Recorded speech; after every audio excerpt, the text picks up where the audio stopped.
Hey everyone, welcome back to Kearns Guitars. We're going to continue on this neck for a little while. When I posted this video, I was still hemming and hawing about whether I was going to, what I was going to do with the actual fretboard. If you saw the last one, you know it's a little smaller. I was going to go with the smaller one just because my grandson, he's 8 years old, but if he gets a growth spurt, then I'm screwed. So I was hemming and hawing that whole Friday when I was editing that on whether or not I should put some binding on it to widen it out a little bit. And then I woke up Saturday morning and there was a comment in my feed from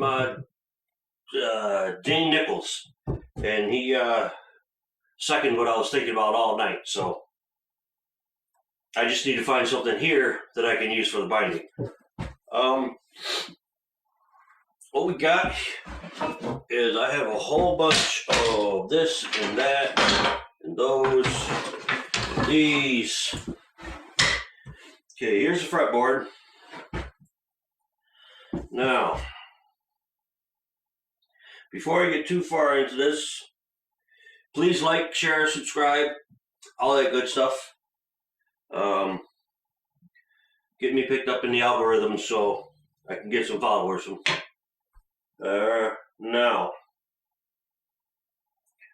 what do we want to use? I have some Zercote.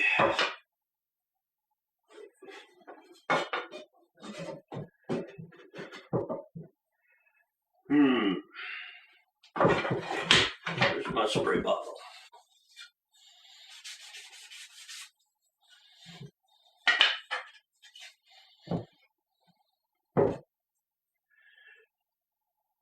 Now that wouldn't look too bad. Oh, I have an idea. Not gonna break my stuff though. I have some of this maple veneer. And I don't know if I showed you guys, but this is basically what I'm planning, smaller version, for the 12th fret marker. What it is, it's the Celtic symbol for grandfather. You have the child, their parents, and the grandfather all in a Celtic knot. So obviously you can't fit on that size, so I'm going to shrink that down. But what I was gonna do is put it on there with this maple veneer tinted green. So what I'm thinking is, since there's no other green in the guitar, if I use this, put a strip of this in here, tinted green. You have to use your imagination here for a second. Put a strip of this in here, or like a so. And then this bad boy goes on here, or like a so. They have to do two to get it to stand out because that's it's a very thin veneer there. But anyway, that's basically what I'm going for with the green. It'll be just enough to put some green into the instrument without overpowering it with green. I think I'm going to do that, but I'm not going to. Yeah, I think that'll work. That'll work for that. One problem solved. Now, I still don't know what I'm going to put on the outside. I do like this Zercote though, but it is a little darker brown. I don't even know what this is. If anybody knows what this is, put it in the comments. I have no idea. I just had it sitting around and he picked it out. I was like, all right, go. That's more Zercote. This is leftover from, this is black walnut I had left over from my brother's cutting board. Let's see what this looks like.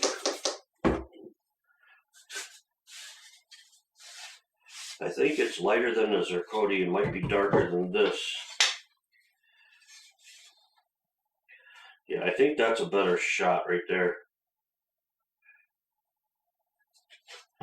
Yeah, I think that's definitely the way to go. Maybe not with this particular piece, but I have plenty of cutoffs.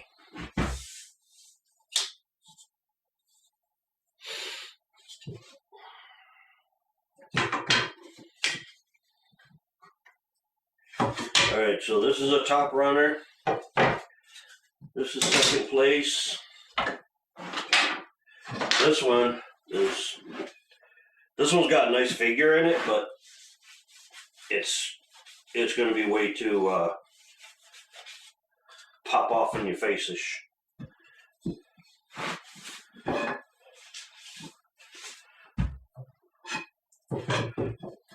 Yeah, see, that's a bam, look at me kind of color, and that's not what I'm going for.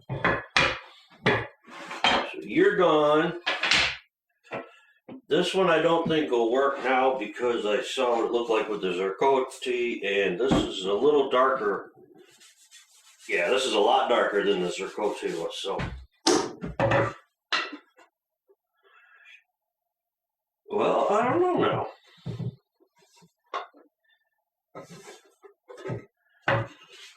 See, I done almost talked myself out of it, and I didn't even look at it.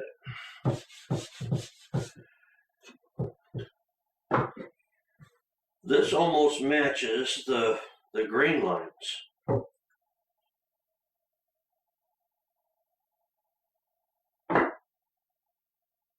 Yep, I'm gonna go with this one with the green in between. There we go. All right. Cool. So we'll clean this up, get this flat, put in the truss rod, and have a drink.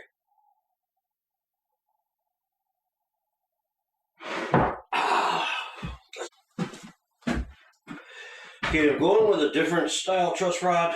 I usually got them from Stu Mac, but I don't know, I was getting tired of that style. This is also a dual action two-way truss rod, but this gets adjusted with an Allen wrench, which slips inside as opposed to going over. So you don't need quite as big of a access hole over here.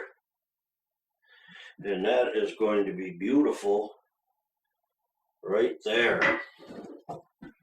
So I never tried these before. Like I said, they came from LMI. If anybody out there has tried these, any good luck, bad luck, leave it in the comments, let me know. Looks like we can do a 1/4 inch with a 3/8 inch bump out. Okay. So we're going to take from here to here, 1/4 inch.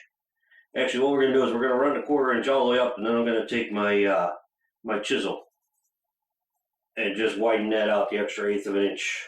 It'll take a lot less time than resetting up the router.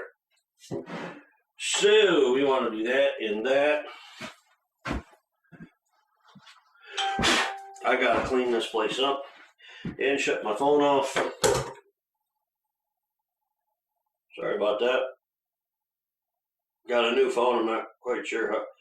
Oh yeah, and the thumbprint doesn't like to work with the dust. Square and making sure the neck is still square.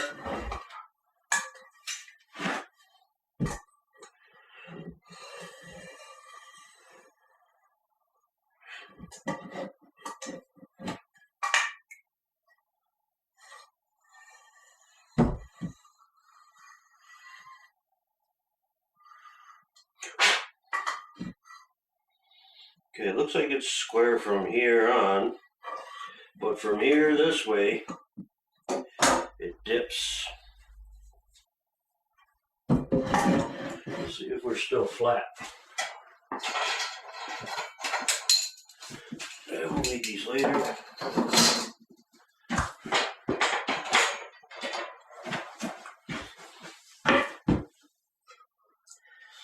And what I'm looking for here is any kind of light that I can see between the beam and the wood that would tell me that it's not flat, but that's absolutely perfectly flat. So what that tells me is this is flat. I'm going to call this my good face side, and I'm going to plane this side flat to this. So this mark is just telling me that this is my good side, and when I go to square it up next time, I'm going to make sure I use this side as a reference instead of this side. So now, looking at it with the top surface, we see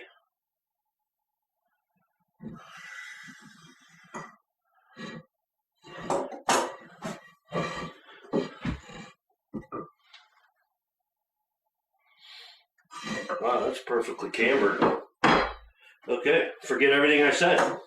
What do we got? What we got here is a perfectly cambered top. Everywhere I checked is flat this way, but if I turn it on an angle, there it is. Interesting. See, I turn on an angle like this and I get rocking. So the middle is high. So what we're going to do, instead of doing all this stuff, is we're going to drop the middle. Of course, that means getting rid of my center line.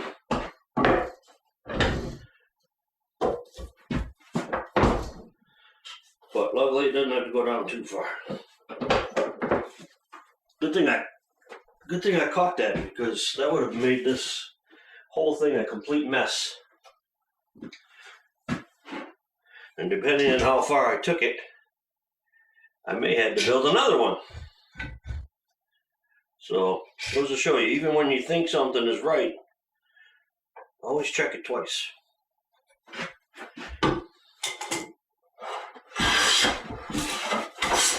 And there goes my center line.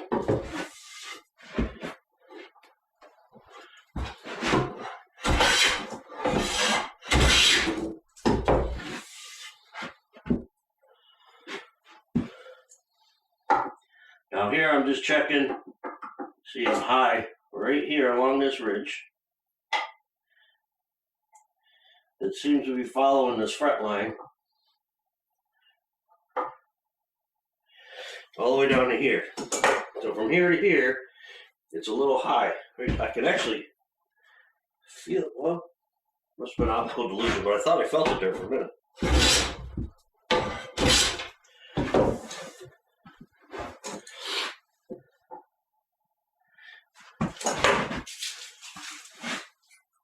And the grain wants to go this way on this one. So we'll let it. No sense fighting the grain, because the grain will win.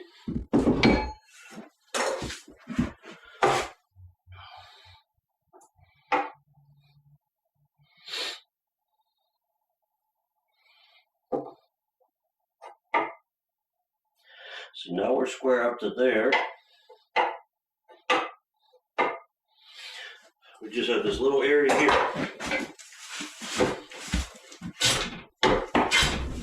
See, what I'm doing here is, as soon as it digs in, I'm lifting it up, because I just want to take off just a little bit. I don't want to take it off all the way down here, because then I'll have to fix this.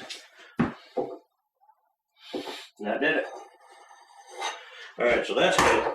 Now I'm pretty sure we're down the flat. But first thing I do, now that I know the top is flat, I can reestablish my center line before I forget.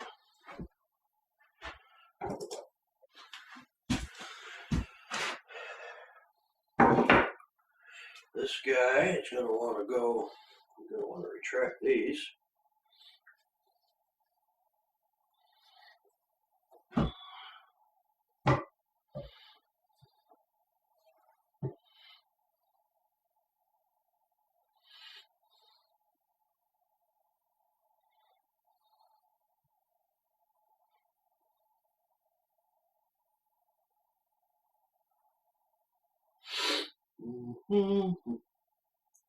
Now I like to leave a little chunk of wood underneath the nut. So am I gonna, whoo, that was close. You couldn't see that. But when I was lining these up, inside here, I have little marks on this side so I can line up with the center line. And what I did is I lined up this mark with this outside line here. You don't want to do that. I would have routed this out and the angle would have been all messed up. Make sure you have the center line. Whew, that was close. Now later on this week I'm going to be attempting to fix my spindle sander over there that hasn't worked in about a month and a half or so. Let me know in the comments if that's something you want to see. I'll record it, and then if I get enough people in the comments that want to see it, I'll post it. If not, no harm done. All right, if you look at the grain is going this way on this side, and it's going this way on this side. So when we chisel, we want to chisel this way and flip it over and chisel this way. Why? Because think of a bundle of straws. You got a bundle of straws, pack them at an angle, and then take your hand and kind of go across, and you'll catch on every single one of them. But if you go this way, you'll glim over the top of them and you won't even know. That's the same thing with the grain. Just think of the grain as tiny little straws, and you want to go with the direction of the straws. And you don't want to take off a whole lot. You just want to skim the surface until you get what you need.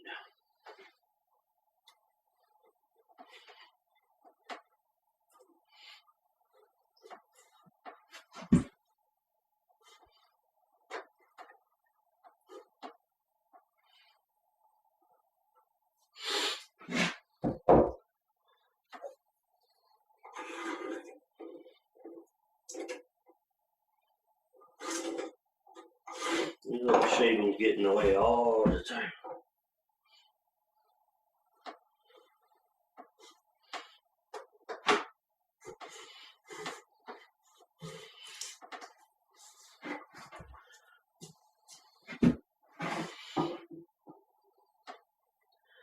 Now for this, since it's got to be located in the center, I want to do one pass on one side and then immediately go to the other side and do a pass.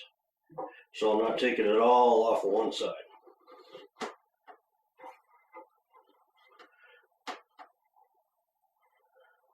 And you want to tilt the chisel at a slight angle. That way it's more like slicing as opposed to cutting. When you do that, you'll see you get nice long shavings. And that's what you want.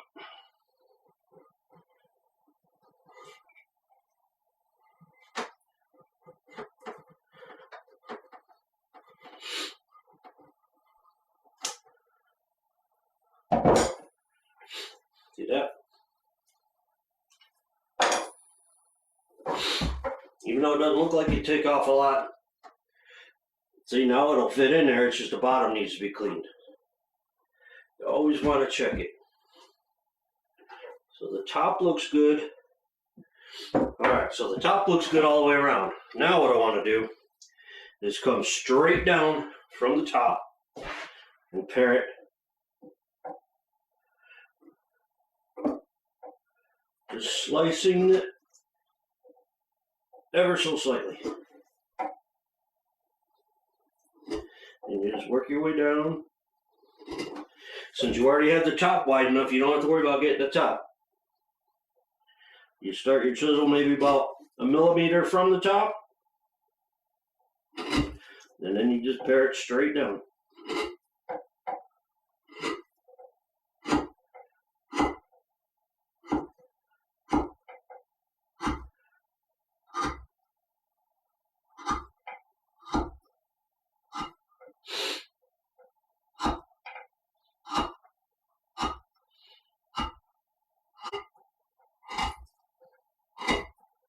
If you have to use a whole lot of force doing this, then your chisel's not sharp enough.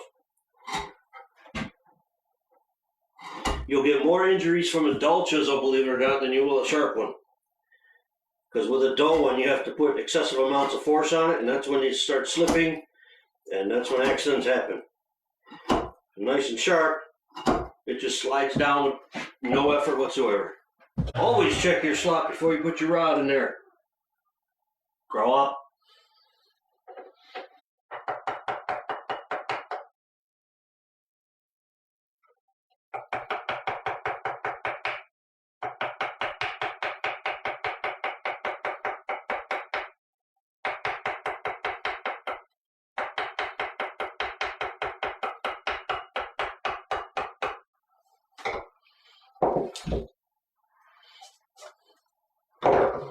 Try it again.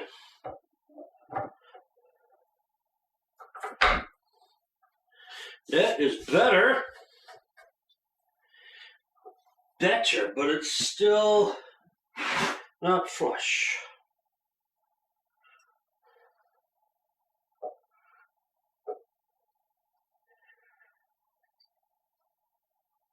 Yep, 3.5 of a millimeter. It's sticking up still. So, a little bit further.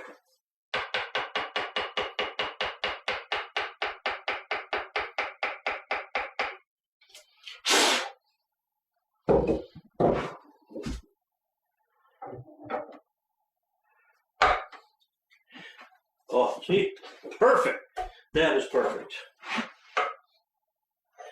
That is perfect.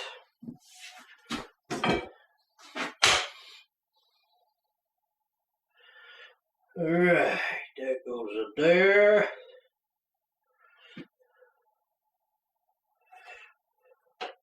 Yep. So, let's glue this bad boy into place. Oh, not the truss rod. We're going to glue this bad boy into place. I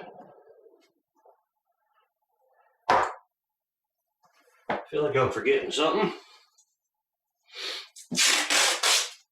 If I am, I'm sure somebody will tell me repeatedly.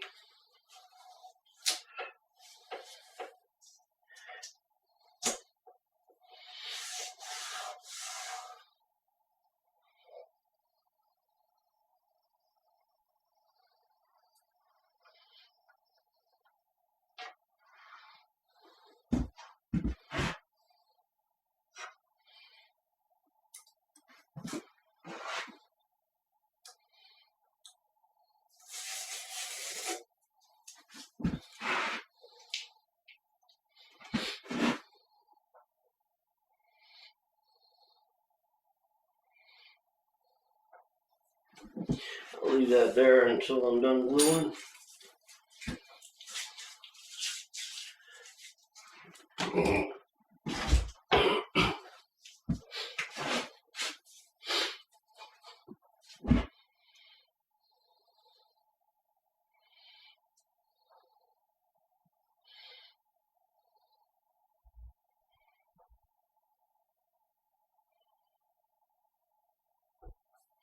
You know what? There is something I'm forgetting. Thanks for telling me, guys.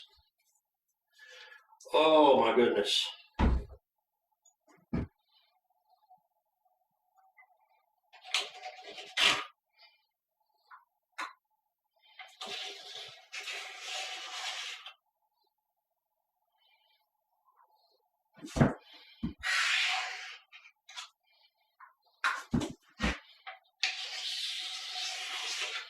What did I forget to do? Put it in the comments. Quick, before I do it.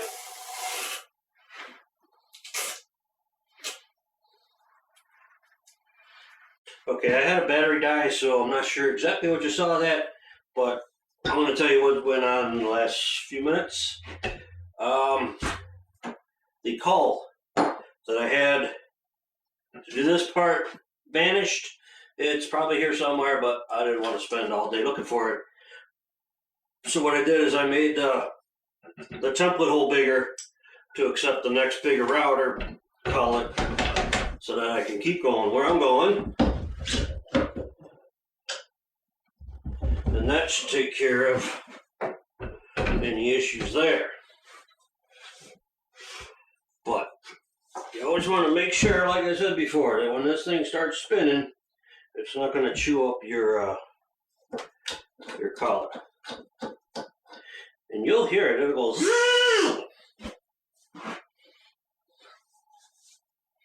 just like that. That was an exact representation. Protect the eyeballs. Okay. Oh.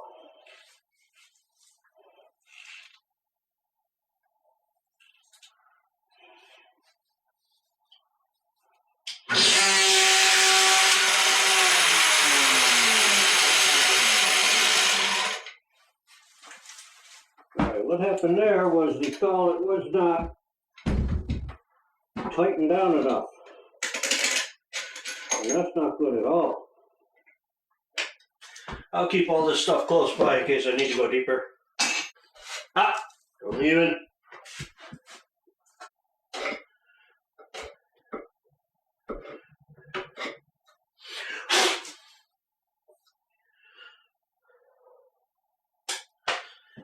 I just came up with another idea. Somebody stop me! This ain't gonna get done by Christmas. Ah! Wow, that sounded like Ben.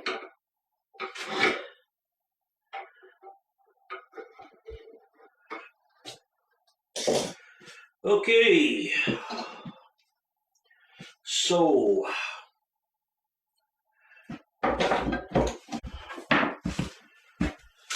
Okay.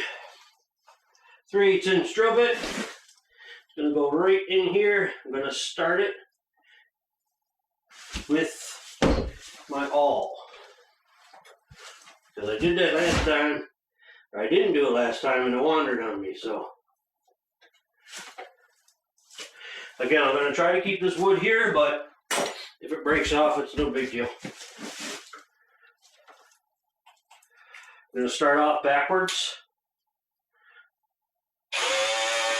This just establishes the hole and gets it started, and then you go forwards.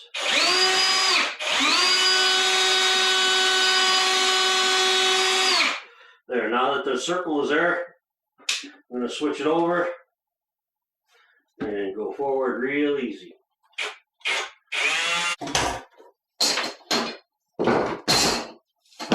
Okay. Welcome back.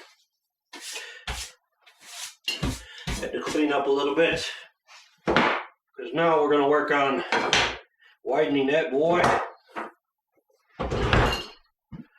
First thing we're going to do is we're going to make sure this side is perfectly flat, because that side has to marry the flatness of the fretboard.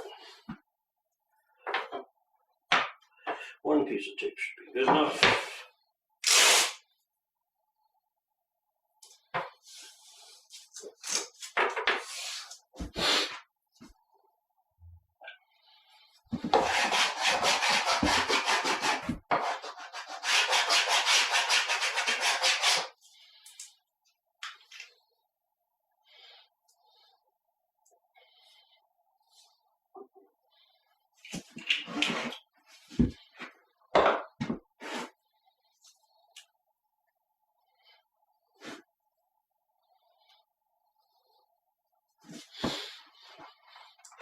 So how's your day going?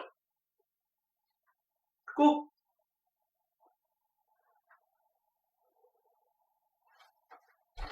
Make sure this is good and stuck down before I grab my plane and plane this off.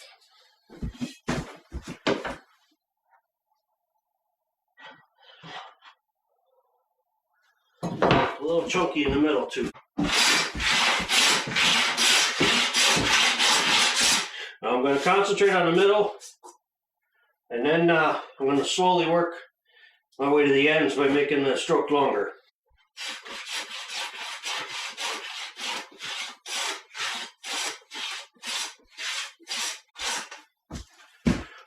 That should do it.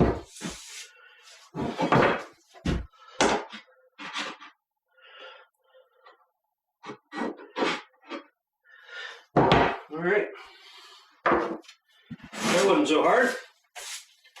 Now that that side's perfectly flat,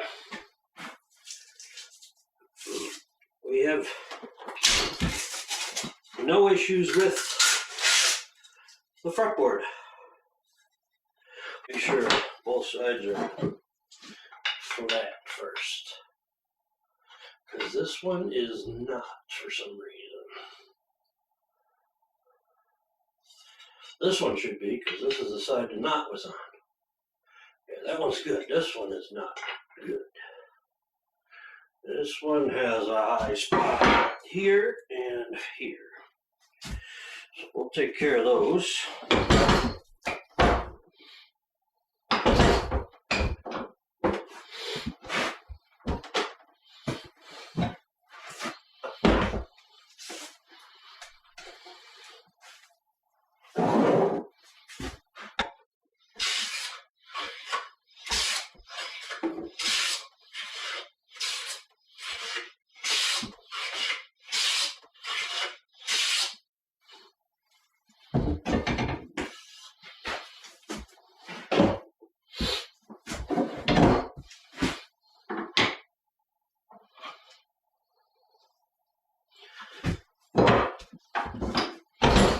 Took care of that side. Well, maybe a little more.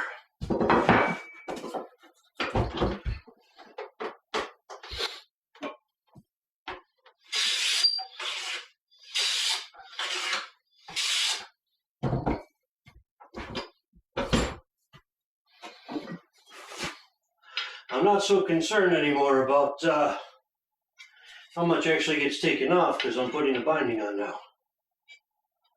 So I'd rather have it perfect than have it be too long.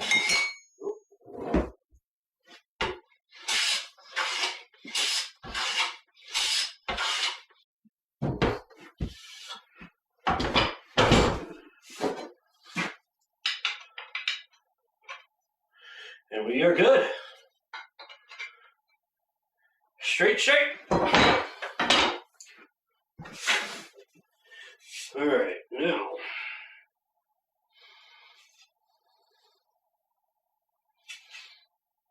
I think I like the top grain better.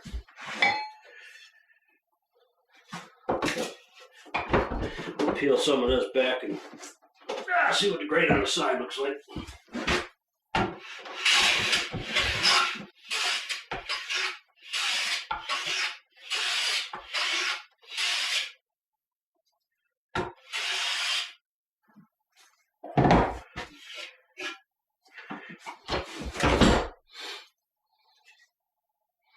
Yeah, I like the top better. I think I'll go with that.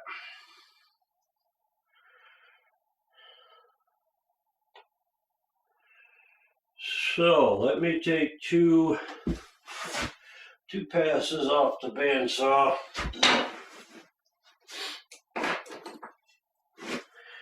This is Wenge, so I'm hoping it cooperates.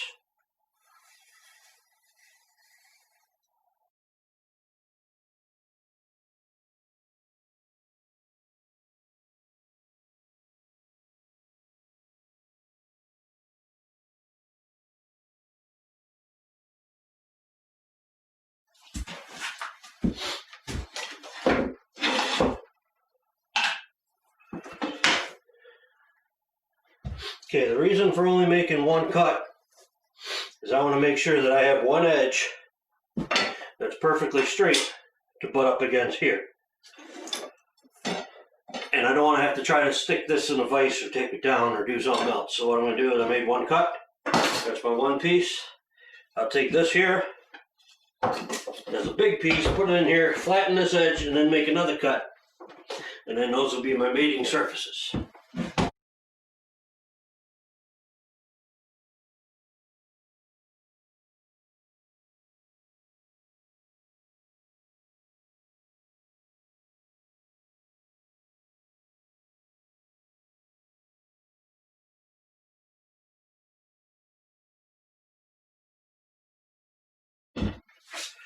Two sides that I can glue up right now. Except we're not going to do right now, because we still need the green piece.